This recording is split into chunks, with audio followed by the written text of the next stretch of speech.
સૌથી પહેલા તો બધાને જય રામાપીર।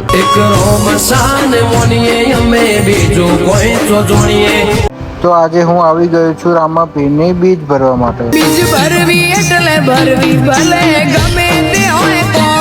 તો મિત્રો લોકેશનની વાત કરું એટલે મારા ઘરેથી બસ 10 જ મિનિટનો રસ્તો છે। તો જુઓ મિત્રો, આ છે આપણું રામાપીરનું સુંદર મંદિર।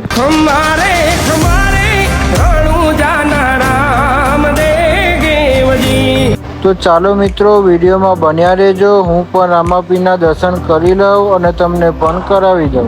એ સાચો સંગાતી મારો રણુજાનો રાયવાલા, સંકટ વેળાને મારી તાળજો હોજી રામદેવજી। તમે રામાપીરના દર્શન તો કરી લીધા, પણ હજુ વિડીયો પતી નથી ગયો મારા ભાઈબંધ। જો તમે પણ રામાપીરને માનતા હોય તો કમેન્ટ બોક્સમાં જઈને એક સુંદર કમેન્ટ કરી દેજો, અને હા, તમારા ફેમિલી સર્કલમાં પણ આ વિડીયો શેર કરી દેજો, જેથી એમને પણ ઘરે બેઠા રામાપીરના દર્શન થઈ જાય। અહીંયા દૂર દૂરથી ભક્તો દર્શન કરવા માટે આવે છે અને ઘણા તો તેમના ઘરેથી ચાલીને પણ આવે છે। આ છે મારી સુંદર વાઇફ, તે પણ મારી સાથે બીજ ભરવા માટે આવી છે। વાઇફ તો વિડીયોમાં આવી ગઈ, પણ મારી સાલી તો રહી ગઈ। હા મિત્રો, આ છે મારી સાલી। તમે એના ચહેરાની ખુશી તો જુઓ। તેની ખુશીનું કારણ એ જ છે કે એ પણ મારા વિડીયોમાં આવી ગઈ।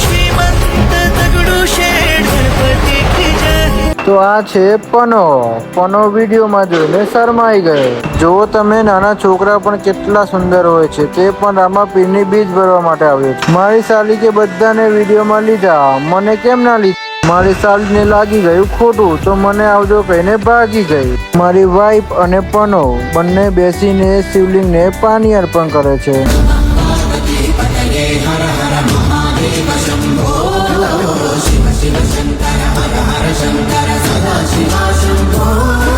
તો મિત્રો, હું તમને એક પ્રશ્ન પૂછું, જો તમને ખબર હોય ને તો તેનો જવાબ આપજો મને। તમને ખબર હશે કે આપણા રામાપીરને લોકો ઘણા બધા નામથી ઓળખે છે। તમને કેટલા નામ ખબર છે તે કમેન્ટ કરીને જણાવજો બધાને। શું તમને ખબર છે કે રામાપીરનો જન્મ ક્યાં થયો હતો? ઘણા બધાને ખબર નહીં હોય કે રામાપીરનો જન્મ ક્યાં થયો હતો, તો ચાલો હું તમને જણાવી દઉં।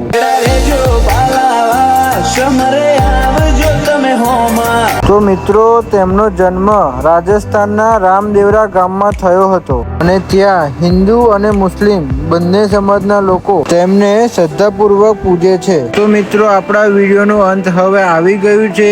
હવે મળીએ નવા વિડીયોમાં। તો તમને મારો વિડીયો ગમ્યો કે ના ગમ્યો કમેન્ટ કરીને જણાવજો। આખો વિડીયો પતી ગયો, પણ જુઓ તમે, મારી સાલી ઘરેથી દાનપેટીમાં નાખવા માટે પૈસા તો લાવેલી, પણ દાનપેટીમાં મૂકવાનું જ ભૂલી ગઈ। મેં તો તમને કહી દીધું, પણ હવે પનો પણ કહે છે કે ચાલો પછી મળીએ નવા વિડીયોમાં। જય રામાપીર।